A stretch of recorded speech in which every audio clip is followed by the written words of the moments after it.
Hi students. So today I am going to deal with your fifth module, that is pricing in different market. നമ്മൾ pricing എന്ന് പറഞ്ഞാൽ എന്താ, നമ്മൾ പല പല മാർക്കറ്റുകളുണ്ട്. നമ്മൾ മാർക്കറ്റിനെ ടോട്ടലി നോക്കുകയാണെങ്കിൽ നമുക്ക് മാർക്കറ്റ് എന്താണെന്ന് അറിയാമായിരിക്കും. ഒരു സ്ഥലമാണ്, ഒരു ഏരിയ ആണ്, അവിടെ ആൾക്കാർ സാധനങ്ങൾ വാങ്ങുകയും വിൽക്കുകയും ചെയ്യുന്ന ഒരു കോമൺ പ്ലേസിനെ നമ്മൾ മാർക്കറ്റ് എന്ന് പറയാം. എന്നാൽ അവിടെ എത്രത്തോളം ബയേഴ്സ് ഉണ്ട്, സെല്ലേഴ്സ് ഉണ്ട്, അതിനെയൊക്കെ ബേസ് ചെയ്തിട്ട് നമ്മൾ മാർക്കറ്റിനെ ഡിവൈഡ് ചെയ്യുന്നുണ്ട് പല സെഗ്മെൻറ്റ്സ് ആയിട്ട്. അപ്പോൾ ആ സെഗ്മെൻറ്റ്സിനനുസരിച്ചായിരിക്കും നമ്മൾ ആ മാർക്കറ്റിൽ ഓരോ ഗുഡ്സിനും പ്രൈസും ഫിക്സ് ചെയ്യുന്നത്, പ്രൈസ് കൊടുക്കുന്നത്. വെച്ചാൽ ഓരോ ഗുഡുകൾക്ക് അല്ലെങ്കിൽ ഗുഡ്സിന് പ്രൈസ് ഫിക്സ് ചെയ്യുമ്പോൾ കുറേ കാര്യങ്ങൾ നമ്മൾ ശ്രദ്ധിച്ചിട്ടാണ് കൊടുക്കുന്നത്. അപ്പോൾ മാർക്കറ്റിൽ എത്ര ഡിമാൻഡ് ഉണ്ട്, സപ്ലൈ ഉണ്ട്, അങ്ങനെയുള്ള കാര്യങ്ങളൊക്കെ കൺസിഡർ ചെയ്തിട്ടാണ് നമ്മൾ മാർക്കറ്റിൽ പ്രൈസ് ചെയ്യുക. അപ്പോൾ പ്രൈസിങ് എങ്ങനെയാണ് ഡിഫറെൻറ്റ് മാർക്കറ്റ്സ് ചെയ്യുക, അത് ഏതൊക്കെ മാർക്കറ്റ് ഉണ്ടെന്ന് ആദ്യം അറിയണം. പിന്നെ എന്താണ് demand, what is supply, how it will effect the price decision, ഇതൊക്കെയാണ് നമുക്ക് ഈ ഒരു മൊഡ്യൂളിൽ ഡിസ്കസ് ചെയ്യാനുള്ളത്. So we are going to start this. First we want to know what is a market. Market എന്താണെന്ന് അറിയണം. മാർക്കറ്റ് എന്താ? It is an area where the buyers and sellers come into contact with each other. അല്ലേ, രണ്ട് buyers ആണെങ്കിലും sellers ആണെങ്കിലും ഒരുമിച്ച് വരുന്ന ഒരു ഏരിയയാണ് നമ്മൾ മാർക്കറ്റ് എന്ന് പറയുക. അവരുടെ ഗുഡ്സ് സെല്ലേഴ്സ് എന്ത് ചെയ്യും, അവരുടെ ഗുഡ്സ് സെല് ചെയ്യും. അതുപോലെ buyers they will buy it, okay, on the basis or for a consideration, അല്ലെങ്കിൽ ഒരു പൈസ കൊടുത്തിട്ടോ എന്തെങ്കിലും ഇൻ എക്സ്ചേഞ്ച് കൊടുത്തിട്ടായിരിക്കും ഒരു സാധനങ്ങൾ വാങ്ങുന്നത്. അങ്ങനെയുള്ള ഒരു ഏരിയ ആണ് നമ്മൾ മാർക്കറ്റ് എന്ന് പറയാം. അപ്പോൾ അവിടെയുള്ള മേജർ റിക്വയർമെൻറ്റ്സ് എന്താണെന്ന് പറഞ്ഞാൽ അവിടെ ഒരു കമ്മോഡിറ്റീസ് വേണം, സാധനങ്ങൾ വേണം, വിൽക്കുക വാങ്ങാൻ വേണ്ടിയിട്ടുള്ള സാധനങ്ങൾ ഉണ്ടായിരിക്കണം. പിന്നെ അതൊരു place or A region or A country or N entire world തന്നെ ആവാം. ഇപ്പം നമ്മൾ ഡിജിറ്റൽ മാർക്കറ്റിംഗ് എന്ന കൺസെപ്റ്റൊക്കെ നോക്കുകയാണെങ്കിൽ നമ്മൾ ഇപ്പോൾ ആമസോൺ, ഫ്ലിപ്കാർട്ട് അവർ ചെയ്യുന്ന ഡിജിറ്റൽ മാർക്കറ്റിംഗാണ്.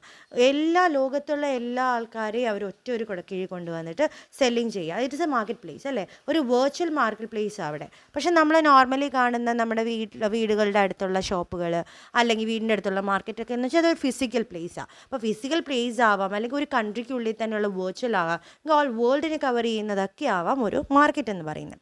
അതുപോലെ അവിടെ ബയേഴ്സും സെല്ലേഴ്സും ഉണ്ടാവുന്നു. അപ്പോൾ വാങ്ങുന്ന ആൾക്കാരും വിൽക്കാനും ആൾക്കാരുണ്ടാവണം പ്രൊഡക്ട്സ്, എന്നാൽ മാത്രമേ നമുക്ക് മാർക്കറ്റ് എന്ന് പറയാൻ പറ്റൂ. So there should be existence of both the buyers as well as sellers in the market and they should interact with each other. രണ്ട് കൂട്ടരും ഇൻട്രാക്ഷനും ഉണ്ടായിരിക്കണം, അല്ലേ. ബയേഴ്സ് ഒരു സാധനം വാങ്ങുമ്പോൾ in return the sellers want to get something in return.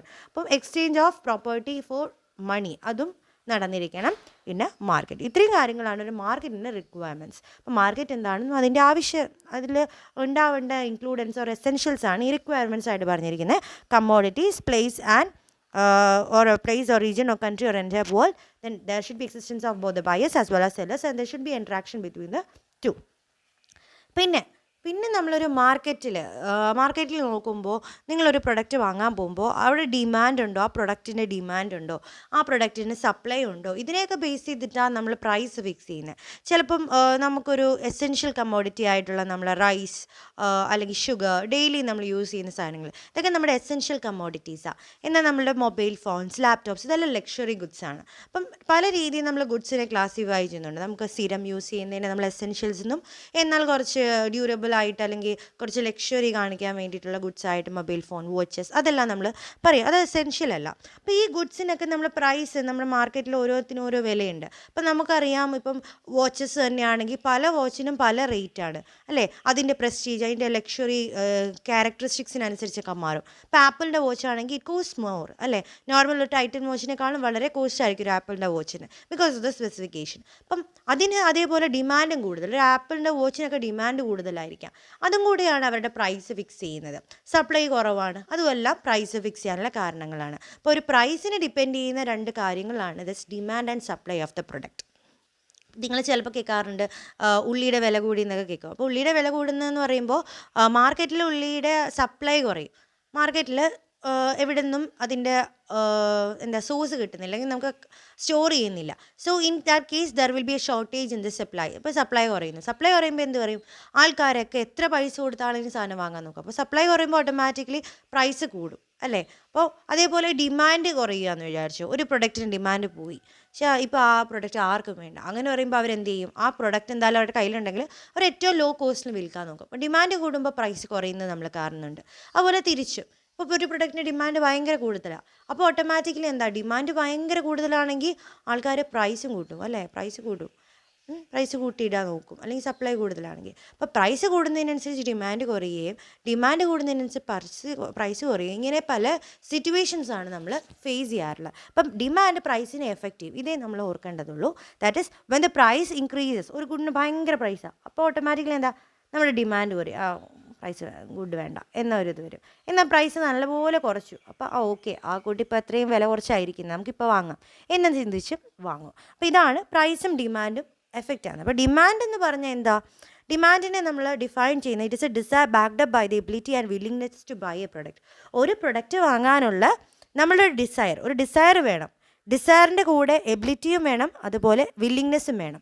നമുക്കുള്ളിൽ ആ product വാങ്ങണമെന്നൊരു ആഗ്രഹം വേണം, അത് വാങ്ങാനുള്ള എനിക്കൊരു കഴിവ് വേണം, എബിലിറ്റിയും വേണം, അതിനൊരു താല്പര്യം വേണം. ഇത് മൂന്നുണ്ടെങ്കിൽ മാത്രമേ ഒരു ഡിമാൻഡ് ആ പ്രൊഡക്റ്റിനുണ്ട് എന്ന് പറയാൻ പറ്റൂ. So a desire which is backed up by the willingness and also the ability to buy the product is known as demand. And supply എന്ന് പറയുമ്പോൾ എന്തായിരിക്കും, the quantity of goods offered for sale or at a given price at a particular place, that is market at a different period. ഒരു സമയത്ത് അല്ലെങ്കിൽ ഒരു പ്രൈസിൽ എത്ര goods നമുക്ക് ആ പ്രൈസിൽ കിട്ടും, അതിനെയാണ് നമ്മൾ സപ്ലൈ എന്ന് പറയുന്നത്. ഇപ്പോൾ 100 രൂപയ്ക്ക് ഒരു കെ ജി ഒരു കെ ജി ഷുഗർ കിട്ടുമെന്ന് വെച്ചോ, 30 റുപ്പീസിന് ഒരു കെ ജി ഷുഗർ കിട്ടുമെന്നാണ് നമ്മളുടെ റേറ്റ് എന്ന് വിചാരിച്ചോ, ഒരു റീസണബിൾ റേറ്റ്സ് വെക്കുകയാണെങ്കിൽ. അപ്പം അതാണ് supply. For 30 rupees we will get 1 kg of sugar, that is the supply. So it is a quantity of goods offered for sale at a given price in a particular market during a given period. ഒരു പീരീഡിലായിരിക്കും, ചിലപ്പോൾ വേറൊരു പീരീഡിലും പ്രൈസിന് വ്യത്യാസം വരും അല്ലേ, പ്രൈസിന് വ്യത്യാസമായിരിക്കും. ഇപ്പോൾ ഒണിയനാണ്, പൊട്ടറ്റോ ആണെങ്കിൽ പല സമയത്ത് പല റേറ്റാണ് അല്ലേ. നമ്മളുടെ സീസണൽ ഗുഡ്സ് ആയിട്ടുള്ള ഇപ്പോൾ ആപ്പിളിന്, ഓറഞ്ച്, ഗ്രേപ്സ്, അങ്ങനെയുള്ള ഫ്രൂട്ട്സിനെല്ലാം പല സമയത്ത് പല റേഞ്ചാണ്. ഏറ്റവും കൂടുതൽ സപ്ലൈ ഉള്ള സമയത്ത് എന്തായിരിക്കും, നമ്മുടെ റേറ്റ് കുറവായിരിക്കും. ഓറഞ്ചൊക്കെ ചിലപ്പോൾ വളരെ കുറഞ്ഞ റേറ്റിലൊക്കെ കാണും, because orange cultivation is more the harvesting period ആയിരിക്കും അതല്ല. ഓറഞ്ചൊക്കെ കുറവ് കിട്ടുന്ന സമയങ്ങളിൽ ഓറഞ്ചിൻ്റെയൊക്കെ റേറ്റ്സും കൂടുതലായിരിക്കും. അത് തന്നെയാണ് സപ്ലൈ എന്ന് പറയുന്നത്. അപ്പോൾ നമ്മളിവിടെ സപ്ലൈയുടെ ഒരു ഷെഡ്യൂൾ വരച്ചിരിക്കുക. പല രണ്ട് പ്രൊഡ്യൂസർ പ്രൊഡക്റ്റ് മാർക്കറ്റിൽ എത്രത്തോളം സപ്ലൈ ചെയ്യുന്നതിനനുസരിച്ച് ഇൻഡിവിജ്വൽ, ഈ ഓരോന്ന് ഇൻഡിവിജ്വലാണ്, ഇത് ഇൻഡിവിജ്വൽ സപ്ലൈ ആണ്. ഇത് രണ്ടും ഇൻഡിവിജ്വൽ സപ്ലൈസ്. ഇതിൻ്റെ ടോട്ടലായിട്ടാണ് ഇവിടെ മാർക്കറ്റ് സപ്ലൈ ആയിട്ട് 2 + 3 ആണ് ഇവിടെ 4 എന്ന് എഴുതിയിരിക്കുന്നത്. So first we are noting out the price 50 paisa തൊട്ട് 1, 1.5, 2, 2.5, 3, 3.5 അങ്ങനെ പ്രൈസ് ഇട്ടു പെർ കെ ജി. ഒരു പ്രൊഡക്റ്റിൻ്റെ വിലയാണ് ഇവിടെ ഇട്ടിരിക്കുന്നത്.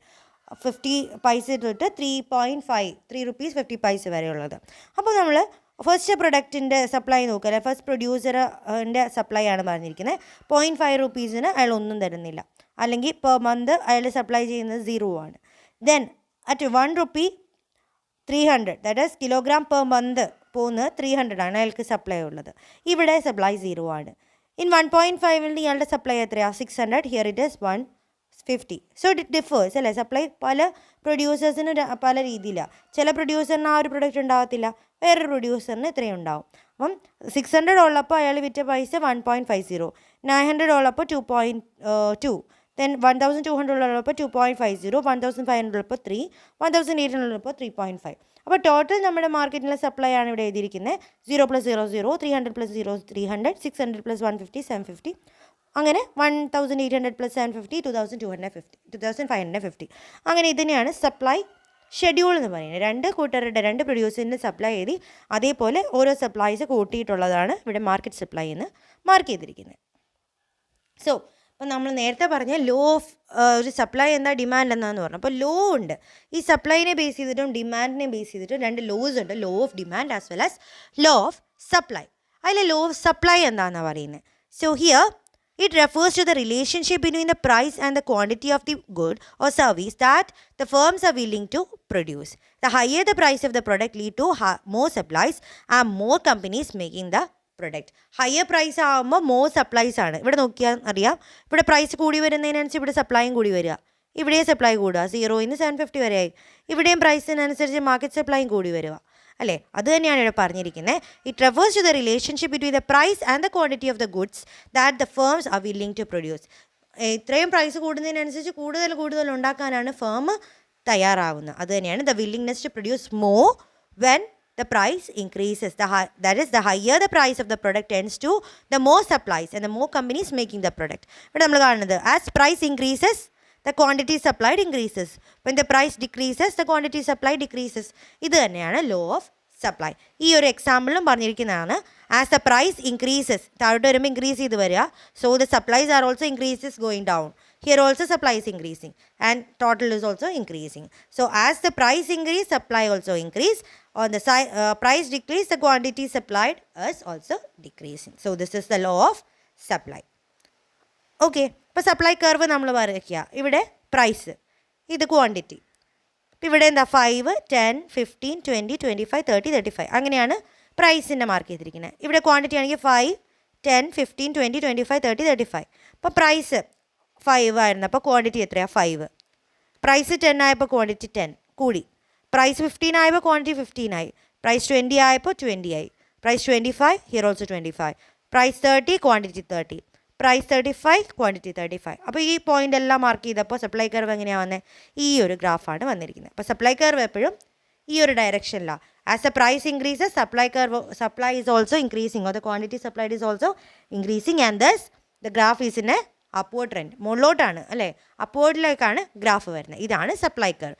പ്രൈസ് ഇൻക്രീസ് ചെയ്യുമ്പോൾ എന്താ സംഭവിക്കുന്നത്? നമ്മുടെ ക്വാണ്ടിറ്റി സപ്ലൈഡ് ഇൻക്രീസ് ചെയ്യുന്നു. പ്രൈസ് കുറയ്ക്കുമ്പോൾ ക്വാണ്ടിറ്റി സപ്ലൈഡ് കുറയുന്നു. ഇതാണ് സപ്ലൈ കർവ് ഈ പറഞ്ഞിരിക്കുന്നത്.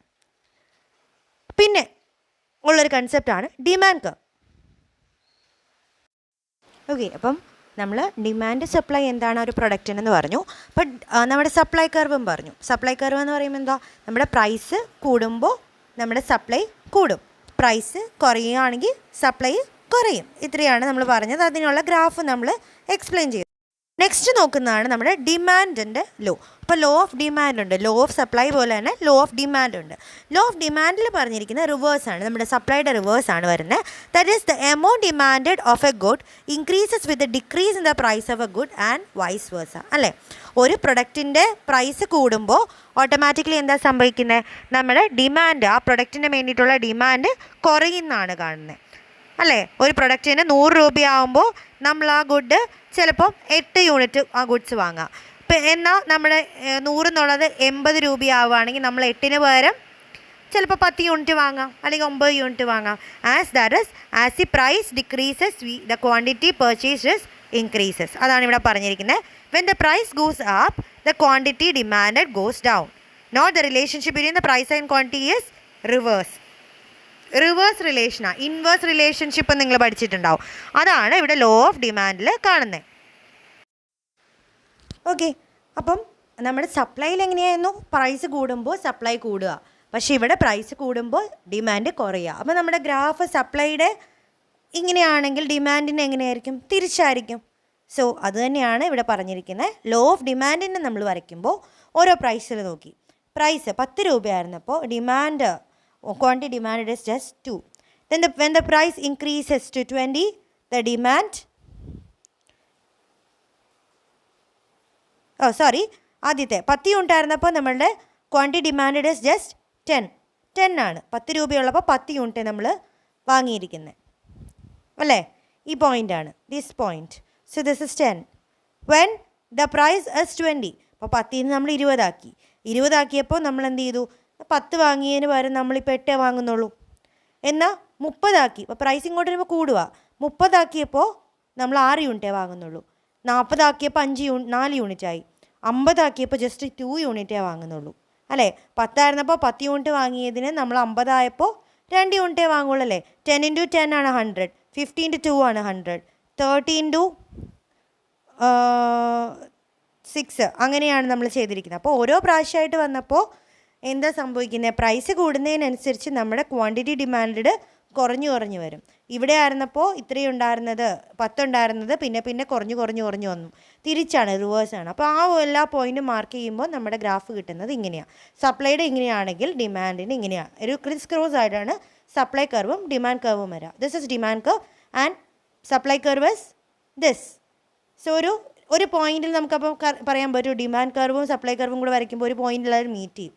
അതാണ് ഈക്വിലിബ്രിയം പോയിൻറ്റ്. സോ ആ പോയിന്റിൽ ഉള്ള പ്രൈസിനെയാണ് നമ്മൾ ഈക്വിലിബ്രിയം പ്രൈസ് എന്ന് പറയുന്നത്. So when the quantity demanded is equal to the quantity supplied, it is called equilibrium price. അപ്പം ഈ രണ്ട് ഗ്രാഫ്, ഈ ഗ്രാഫും അതുപോലെ ഇതും കൂടെ ജോയിൻ ചെയ്യുമ്പോൾ കിട്ടുന്നതാണ് equilibrium price. So the price determined by the force of demand and supply is known as equilibrium price, and it is a price at which the quantity demanded is equal to the quantity supplied. So price if greater than or less than equilibrium price, equilibrium പ്രൈസിനേക്കാളും കുറവോ കൂടുതലോ എന്ന സമയത്ത് ഒരിക്കലും നമ്മുടെ ഡിമാൻഡിനനുസരിച്ച് supply ഉണ്ടാവത്തില്ല. Price കൂടുതലുള്ളപ്പോൾ എപ്പോഴായിരിക്കും ഡിമാൻഡ് കൂടുതലും സപ്ലൈ കുറവ്. If demand is more than supply we can fix more price, അല്ലേ? ഡിമാൻഡ് കൂടുതലാണ്, അപ്പോൾ കൂടുതൽ പൈസ വയ്ക്കാം. Then if the demand is less than supply, supply ആ കൂടുതൽ, അപ്പോൾ price less than the equilibrium price ആയിരിക്കും. ആൻഡ് ഈ ഒരു ഇക്വിലിബ്രിയം പ്രൈസ് കൊണ്ടുവരുന്നത് എപ്പോഴും മാർക്കറ്റിലൊരു സ്റ്റെബിലിറ്റി ഉണ്ടാവാൻ, എപ്പോഴും പ്രൈസ് സ്റ്റേബിളായിട്ട് നിർത്താൻ വേണ്ടിയിട്ടാണ് നമ്മൾ ഈ ഇക്വിലിബ്രിയത്തിലൂടെ പ്രൈസ് ഡിറ്റർമിൻ ചെയ്യുന്നത്. അപ്പോൾ നമ്മളിവിടെ ആ ഗ്രാഫ് വരച്ചേക്കുക. നമ്മൾ നേരത്തെ പറഞ്ഞ ഡിമാൻഡ് കർവും സപ്ലൈ കർവും കൂടെ ഒരുമിച്ച് പ്ലോട്ട് ചെയ്തു. ഒരേ ഡയഗ്രത്തിൽ നമ്മൾ പ്ലോട്ട് ചെയ്തിരിക്കുക. This is the demand curve and this is supply curve, അല്ലേ? ഓരോ യൂണിറ്റ് കൂടുന്നതിനനുസരിച്ച് ക്വാണ്ടിറ്റി കൂടി വരുന്നത് സപ്ലൈ കർവും, ഓരോ പൈസ കൂടി വരുന്നതിനനുസരിച്ച് കുറഞ്ഞു വരുന്നത് ഡിമാൻഡ് കർവ്. അപ്പോൾ ഇവിടെ ഒരു പോയിന്റിൽ രണ്ടും കൂടെ മീറ്റ് ചെയ്യുന്നുണ്ട്. So here the quantity demanded is equal to the quantity supplied, രണ്ടും കൂടെ ഒന്നാവുന്ന സമയമാണ്. ആ ഒരു പോയിന്റിനെയാണ് നമ്മളിവിടെ ഇക്വിലിബ്രിയം പ്രൈസ് എന്ന് പറയുന്നത്. അതിൻ്റെയാണ് ഇവിടെ ഒരു ടേബിൾ കാണിച്ചിട്ടുണ്ട്. 0 ആയിരുന്നപ്പോൾ നമ്മുടെ ക്വാണ്ടിറ്റി ഡിമാൻഡഡ് എത്രയാണ്? 24 ആയിരുന്നു. ഓക്കെ, ഹിയർ ഇതാണ് ക്വാണ്ടിറ്റി ഡിമാൻഡഡ്, 24 ആയിരുന്നു. എന്നാൽ 0 തന്നെയായിരുന്നപ്പോൾ നമ്മുടെ സപ്ലൈയോ 0 ആണ്. ഇവിടെ തന്നെയല്ലേ നിൽക്കണം, 0 തന്നെ. ഇനി 1 ആയി, നമ്മുടെ പ്രൈസ് 1 ആയി. അപ്പോൾ നമ്മളുടെ ഡിമാൻഡ് കർവിലേക്ക് പോയാൽ എത്രയാണ്? 21 ആണ് അവർ ഡിമാൻഡ്. വൈ ദ സപ്ലൈ എത്രയാണ്? 5 ആണ്.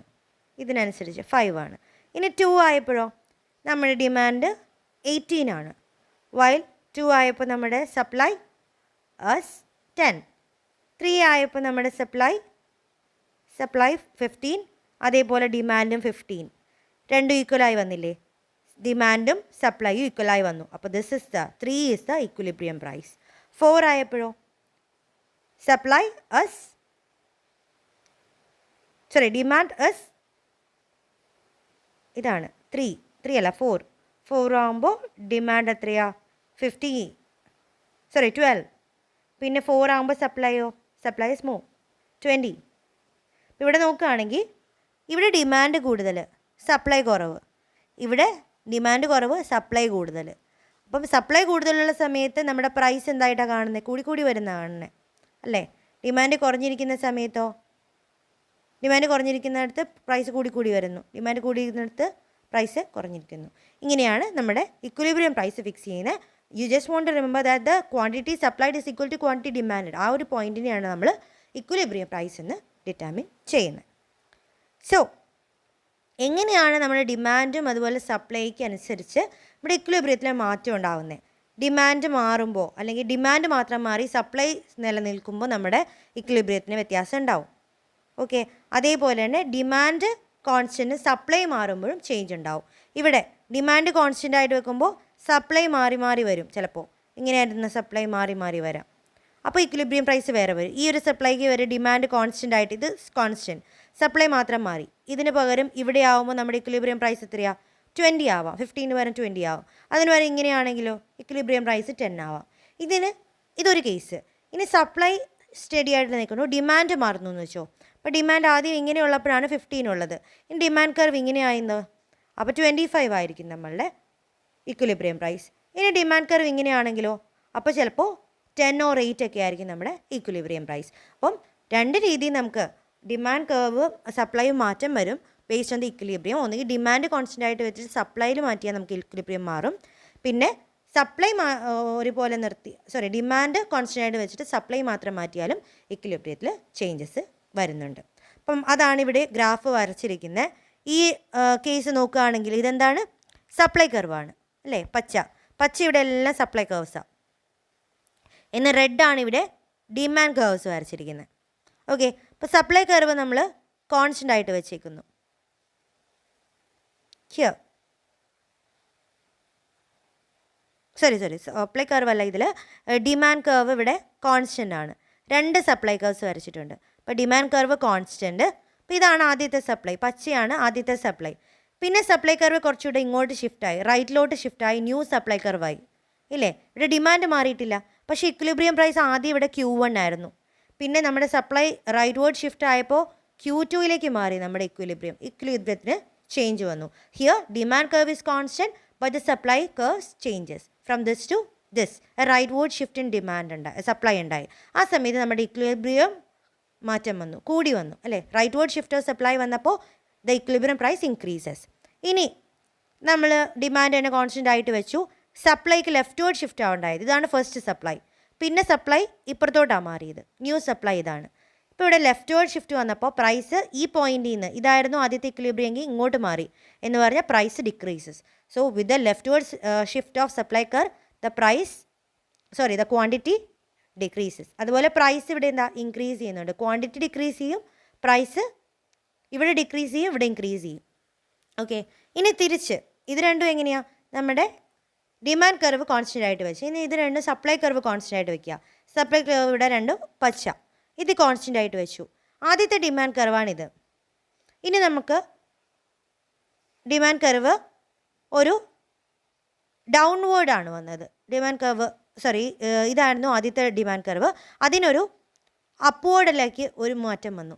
ഇത് this is new demand curve. അപ്പോൾ ഇങ്ങനെ ഡിമാൻഡ് കർവ് ആയിരുന്നപ്പോൾ നമ്മുടെ ഇക്വിലിബ്രിയം പ്രൈസ് P1 ആണ് അല്ലേ. പിന്നെ നമുക്ക് ഒരു റൈറ്റ് വേർഡ് ഷിഫ്റ്റ് വന്നപ്പോൾ നമ്മുടെ ഇക്വിലിബ്രിയം പ്രൈസ് എന്തായി, P2 ആയി. ദർ ഇസ് എൻ ഇൻക്രീസ്, ഒരു ഇൻക്രീസ് ആണ്. അപ്പോൾ റൈറ്റ് വേർഡ് ഷിഫ്റ്റ് വന്നപ്പോൾ there is an increase in the equilibrium price, quantity increase ആയി. ഓക്കെ, തിരിച്ച് നമ്മൾ സപ്ലൈ കർവ് വരച്ചു. ഡിമാൻഡ് ഫസ്റ്റ് ഇതായിരുന്നു, ഒരു ഡൗൺവേർഡ് ആയി, ഡിമാൻഡ് കുറഞ്ഞു വന്നു എന്ന് വെച്ചോ. ഡിമാൻഡ് കർവ് കുറച്ച് ഇങ്ങോട്ട് വന്നു, അപ്പോൾ പ്രൈസ് ഇതായിരുന്നത്, പ്രൈസും കുറഞ്ഞു, ക്വാണ്ടിറ്റിയും കുറഞ്ഞു. അപ്പോൾ ഇവിടെ നമുക്ക് ഇത് ഡിമാൻഡ് കോൺസ്റ്റൻ്റ് ആയിട്ടും സപ്ലൈ കോൺസ്റ്റൻ്റ് ആയിട്ട് വെക്കുമ്പോൾ എങ്ങനെ ചേഞ്ചസ് വരുന്നു എന്നാണ് കാണിച്ചത്. അപ്പോൾ ഡിമാൻഡ് കോൺസ്റ്റൻ്റ് ആയിട്ട് വരുമ്പോൾ ഉള്ളത് ആണ് നമ്മൾ ഇതിൽ പറഞ്ഞത്. ഡിമാൻഡ് കോൺസ്റ്റൻ്റ് ആയിട്ട് വന്നപ്പോൾ നമ്മുടെ സപ്ലൈ റൈറ്റ് വേർഡ് ഷിഫ്റ്റ് വന്നപ്പോൾ നമ്മുടെ പ്രൈസിന് എന്ത് പറ്റി, price decreases. When there is a rightward shift in the supply there is a decrease in the price of the product. There is a leftward shift in the supply there is an increase in the price of the product. P1 നിന്ന് P2യിലായി. ഇതായിരുന്നു first equilibrium price എങ്കിൽ അടുത്തത് left word shift വന്നപ്പോൾ ഇങ്ങോട്ട് മാറി. P1 നിന്ന് മുകളിലോട്ട് പോകുമ്പോൾ എപ്പോഴും പ്രൈസ് കൂടി വരും. ഇവിടെ നമ്മൾ സപ്ലൈ കോൺസ്റ്റൻ്റ് ആയിട്ട് വെച്ചു. അപ്പോൾ ഡിമാൻഡ് ആദ്യം ഇത്, പിന്നെ ഡിമാൻഡ് റൈറ്റ് വേർഡ് ഷിഫ്റ്റ് വന്നപ്പോൾ എന്ത് സംഭവിച്ചു, P1 എന്ന പ്രൈസ് P2 ആയി. There is an increase in the price. Here there is a downward trend, ഡൗൺവേർഡിലേക്കാണ് ഡിമാൻഡ് പോയത്.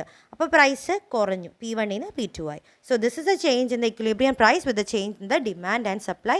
Once when it is the demand is kept constant and another one, ഒരു കേസാണ് demand constant ആയിട്ട് വെക്കുന്നത്, വേറൊരു കേസാണ് ഇവിടെയാണ് ഡിമാൻഡ് കോൺസ്റ്റൻ്റ് ആയിട്ട് വെക്കുന്നത്. ഈ ഒരു കേസിൽ സപ്ലൈ കോൺസ്റ്റൻ്റ് ആയിട്ട് വെക്കുകയാണ്.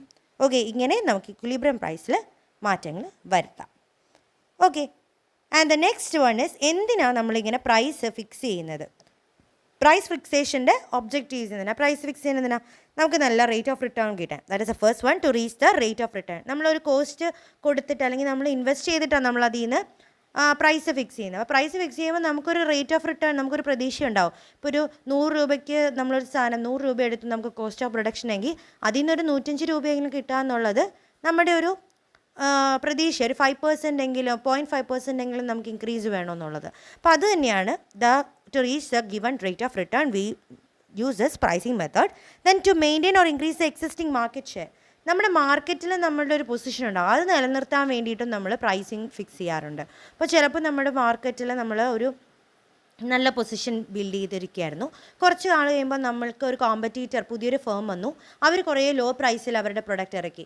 സെയിം ഐഡൻറ്റിക്കൽ പ്രൊഡക്റ്റാണ്, ഒരേപോലത്തെ പ്രൊഡക്റ്റ് അവർ ഇറക്കി. അപ്പോൾ ഓട്ടോമാറ്റിക്കലി എന്തായി, കുറേ കസ്റ്റമേഴ്സ് ആ പ്രൊഡക്റ്റിലേക്ക് മാറും. അപ്പോൾ നമ്മൾ എന്ത് ചെയ്യും, നമ്മൾ നിലനിൽക്കാൻ വേണ്ടി, ആ മാർക്കറ്റിൽ നമ്മുടെ ഷെയർ നഷ്ടപ്പെടാതിരിക്കാൻ വേണ്ടി നമ്മളും ചെറിയ രീതിയിൽ നമ്മുടെ പ്രൊഡക്റ്റിന് മോഡിഫിക്കേഷൻസ് കൊണ്ടുവരുമോ, പ്രൈസിൽ ചെറിയ മാറ്റങ്ങളൊക്കെ വരുത്തും. അപ്പം ആ മാറ്റങ്ങൾ വരുത്തുന്നതിനെ പ്രൈസിങ് എന്ന് തന്നെയാണ് പറയുന്നത്. അപ്പോൾ ആ പ്രൈസ് അഡ്ജസ്റ്റ്മെൻ്റ് ഒക്കെ ചെയ്യുന്നത് എന്തിനാണ്, നമുക്ക് ആ മാർക്കറ്റിലെ മെയിൻറ്റെയിൻ ചെയ്യാനും അല്ലെങ്കിൽ കുറച്ചുകൂടെ ഇൻക്രീസ്ഡ് ഷെയർ കിട്ടാൻ വേണ്ടിയിട്ടുമാണ് നമ്മൾ പ്രൈസ് ചെയ്യുന്നത്.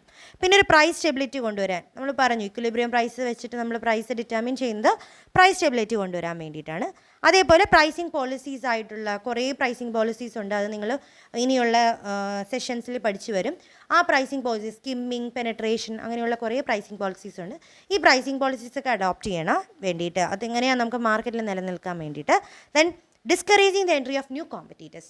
പുതിയ കോമ്പറ്റീറ്റേഴ്സ് ഒന്നും നമ്മളുടെ പൊസിഷൻ കീപ്പ് ചെയ്യാതിരിക്കാൻ വേണ്ടി. അപ്പോൾ ഞാനൊരു വലിയ നല്ലൊരു ഫേം ആയിരുന്നു. അപ്പോൾ എനിക്കൊരു പുതിയ കോമ്പറ്റീറ്റർ വരുമ്പോൾ ഓട്ടോമാറ്റിക്കലി എനിക്കറിയാം ആ പ്രൊഡക്റ്റിലേക്ക് കുറേ കസ്റ്റമേഴ്സ് മാറും. അപ്പോൾ അങ്ങനെ മാറാതിരിക്കാൻ ഞാൻ പുതിയ ഇന്നൊവേഷൻസ് ഒക്കെ എൻ്റെ കമ്പനി കൊണ്ടുവരും. ഞാൻ പ്രൈസിങ്ങിലൊക്കെ വ്യത്യാസം വരും.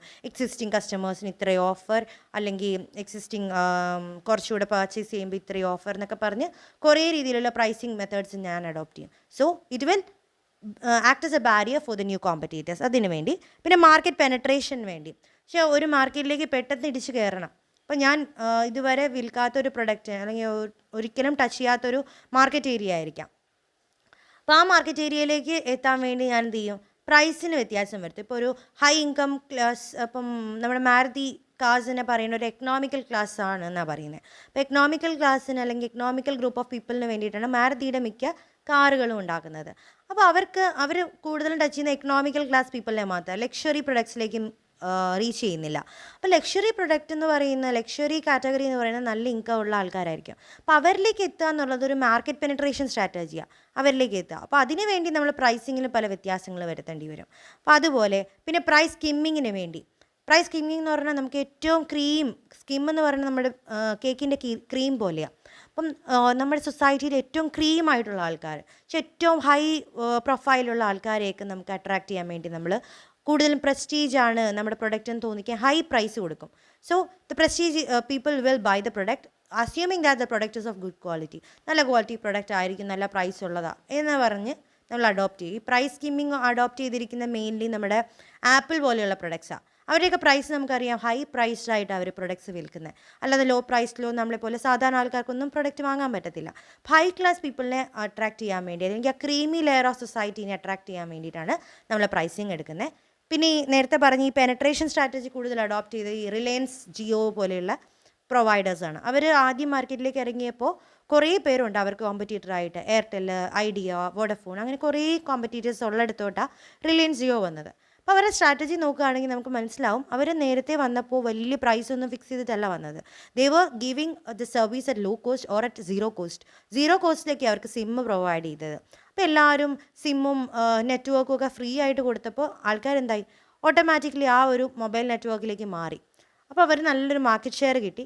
എന്നിട്ട് പതുക്കെ അവരെന്ത് ചെയ്തു, പ്രൈസ് കൂട്ടി. അപ്പോൾ അതാണ് പെനട്രേഷൻ എന്ന് പറയുക. ആ മാർക്കറ്റിൽ കയറാൻ വേണ്ടി അവർ വളരെ ലോ കോസ്റ്റിൽ പ്രൊഡക്റ്റ് ഇറക്കി, അതിനെ മാർക്കറ്റ് പെനട്രേഷനും. അതുപോലെ ഹൈ കോസ്റ്റിൽ നമ്മൾ ഇറക്കിയിട്ട് ഏറ്റവും ക്രീം ലെയർ ഓഫ് ആൾക്കാരെ എടുക്കാൻ വേണ്ടി ചെയ്യുന്നതിനെ മാർക്കറ്റ് സ്കിമ്മിംഗ് എന്ന് പറയും. ഇതെല്ലാം പ്രൈസിങ്ങിൻ്റെ ഒബ്ജക്റ്റീവ്സ് ആണ്. അതേപോലെ ഏർലി ക്യാഷ് റിക്കവറി. പെട്ടെന്നുള്ള ആ സ്കിമ്മിങ് യൂസ് ചെയ്തിട്ട് നമ്മൾ ചെയ്യുന്നത് അപ്പോൾ ഉള്ള ആ മാർക്കറ്റിലെ ക്യാഷ് നമുക്ക് കിട്ടാൻ വേണ്ടി, അല്ലെങ്കിൽ ആ ഒരു സമയത്ത് നമ്മളുടെ റവന്യൂ ജനറേറ്റ് ചെയ്യാൻ വേണ്ടിയിട്ടാണ്. അതിന് വേണ്ടിയിട്ട് നമുക്ക് പ്രൈസിങ് സ്ട്രാറ്റജി അഡോപ്റ്റ് ചെയ്യാം. അതേപോലെ നമ്മൾ ആദ്യം പറഞ്ഞ to reach the given rate of return, അത് തന്നെ satisfactory rate of return.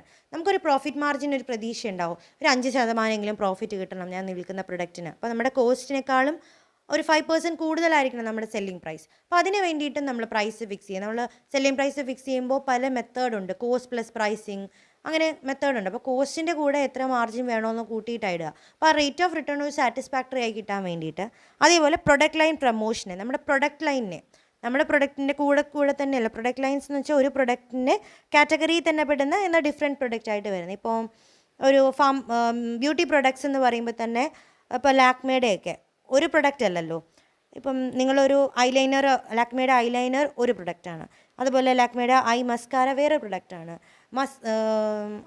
Eyeliner വേറെ, ലിപ് ലൈനർ വേറെ ആയിരിക്കും, ലിപ്സ്റ്റിക്ക് വേറെ ആയിരിക്കും, അങ്ങനെ ഓരോന്നാണ്. അപ്പോൾ ഓരോ പ്രൊഡക്റ്റ്, ഒരേ കാറ്റഗറിയിൽ പെടുന്ന പല പ്രൊഡക്റ്റുകളുടെ ഒരു കൂട്ടായ്മയാണ് നമ്മൾ പ്രൊഡക്റ്റ് ലൈൻ എന്ന് പറയുക. ആ പ്രൊഡക്റ്റ് ലൈനിനെ മുഴുവനായിട്ട് പ്രൊമോട്ട് ചെയ്യാനും നമ്മൾ പ്രൈസിങ് അഡോപ്റ്റ് ചെയ്യും. ചിലപ്പോൾ നമ്മൾ കാണാറുണ്ട് ഇത്ര പ്രൈസിന് ഈ 2 പ്രൊഡക്റ്റും കൂടെ കിട്ടും. ഇപ്പോൾ കുറച്ച് നാളായിട്ട് ലാക്മേയുടെയൊക്കെ പറയുന്നുണ്ട് ഐക്കോണിക് പ്ലസ് മസ്കാര എന്ന രീതിയിലൊക്കെ പ്രൊഡക്റ്റ് വിൽക്കുന്നുണ്ട്. അതിനെയാണ് നമ്മളിവിടെ അപ്പോൾ ഇങ്ങനെയുള്ള പ്രൊഡക്റ്റ് ലൈൻ പ്രൊമോഷന് വേണ്ടിയിട്ട് നമ്മൾ പ്രൈസിങ് യൂസ് ചെയ്യാറുണ്ട്. അപ്പോൾ മേജർ ഒബ്ജക്റ്റീവ്സ് ഓഫ് പ്രൈസിങ് അവിടെ പറഞ്ഞിരിക്കുന്നത് to reach the given rate of return, to maintain the increase to maintain or increase existing market share, to maintain the price stability, to adopt the pricing policy, discouraging the entry of new competitors, market penetration, skimming, then early cash recovery, satisfactory rate of return and product line promotion. ഇത്രയാണ് objectives of pricing. അപ്പോൾ നമ്മൾ discuss ചെയ്ത് എന്തൊക്കെയാണ്? First we have discuss what is A market. നമ്മളുടെ pricing in different markets എന്ന 5th മൊഡ്യൂളിലെ first നമ്മൾ market എന്താണ്, അതിൻ്റെ എസെൻഷ്യാലിറ്റീസ് പറഞ്ഞു. Then what are the forces effecting a market. മാർക്കറ്റിൻ്റെ എഫക്റ്റ് ചെയ്യുന്ന ഫോഴ്സാണ് this demand and supply. What is demand, what is supply, what is a supply schedule. Supply schedule എങ്ങനെയാണ്, സപ്ലൈയുടെ law of supply, then the graph supply curve എങ്ങനെ ഇരിക്കും എന്ന് കാണിച്ചു. Then what is a law of demand. സപ്ലൈയുടെ opposite ആയതുകൊണ്ട് തന്നെ എന്താ ലോ ഓഫ് ഡിമാൻഡ് തിരിച്ചായിരിക്കും, സ്ലോപ്പിംഗ് ഡൗൺവേർഡ്സ്. ഇത് രണ്ടും കൂടെ മീറ്റ് ചെയ്യുന്ന പോയിന്റിലുണ്ടാകുന്ന പ്രൈസിനെ നമ്മൾ ഇക്വിലിബ്രിയം പ്രൈസ് എന്ന് പറയുമെന്ന് പറഞ്ഞു. This is a price so where the quantity supplied is equal to the quantity demanded. Then we have seen some of the cases where the demand is kept constant and when the supply is kept constant. Demand constant ആയിട്ട് വെക്കുമ്പോൾ supply മാറ്റം വരുത്തുമ്പോൾ എങ്ങനെ നമ്മുടെ പ്രൈസിന് മാറ്റം വരുന്നു, equilibrium പ്രൈസിന് മാറ്റം വരുന്നു. അത് രണ്ട് കേസിലും പറഞ്ഞു, സപ്ലൈ കോൺസ്റ്റൻ്റ് ആകുമ്പോഴും ഡിമാൻഡ് കോൺസ്റ്റൻ്റ് ആകുമ്പോഴും. അതിനുശേഷം നമ്മൾ ഒബ്ജക്റ്റീവ്സ് ഓഫ് പ്രൈസിങ്ങും ഡിസ്കസ് ചെയ്തു. So with this we can end today's class. Next ക്ലാസ്സിൽ നമ്മൾ ഡിസ്കസ് ചെയ്യാൻ പോകുന്നത് മാർക്കറ്റ് ഫോംസ് ആണ്. പല ടൈപ്പ് ഓഫ് മാർക്കറ്റ് ഉണ്ട്. അതിൽ ഓരോ മാർക്കറ്റിൽ നമ്മൾ എങ്ങനെയാണ് പ്രൈസ് ഡിറ്റർമിൻ ചെയ്യുക എന്നതാണ് നെക്സ്റ്റ് ക്ലാസ്സിൽ ഡിസ്കസ് ചെയ്യുക. ഓക്കെ, സോ ഇത്രയും പോർഷൻ നിങ്ങൾ കേൾക്കുക. എന്നിട്ട് നിങ്ങൾക്ക് എന്തെങ്കിലും ഡൗട്ട് ഉണ്ടെങ്കിൽ ചോദിക്കുക. അതുപോലെ ഇതിൻ്റെ നോട്ട്സും പ്രിപ്പയർ ചെയ്യുക. So if you are preparing the notes it will be very better. ഇങ്ങനെയുള്ള ഗ്രാഫുകളില്ലേ, law of demand, law of supply, അതുപോലെ ഈ ഡിമാൻഡും സപ്ലൈ ഒക്കെ കോൺസ്റ്റൻ്റ് ആയിട്ട് വെക്കുമ്പോൾ പ്രൈസിൽ ഇക്വിലിബ്രിയം പ്രൈസിനൊക്കെ എന്ത് വ്യത്യാസം വരുന്നുള്ളൂ, ഇക്വിലിബ്രിയം പ്രൈസ് എങ്ങനെ ഡിറ്റർമിൻ ചെയ്യും, അങ്ങനെയുള്ളതെല്ലാം നിങ്ങൾ നോട്ട് ഔട്ട് ചെയ്യുക. Okay, so that's all for the day. Thank you.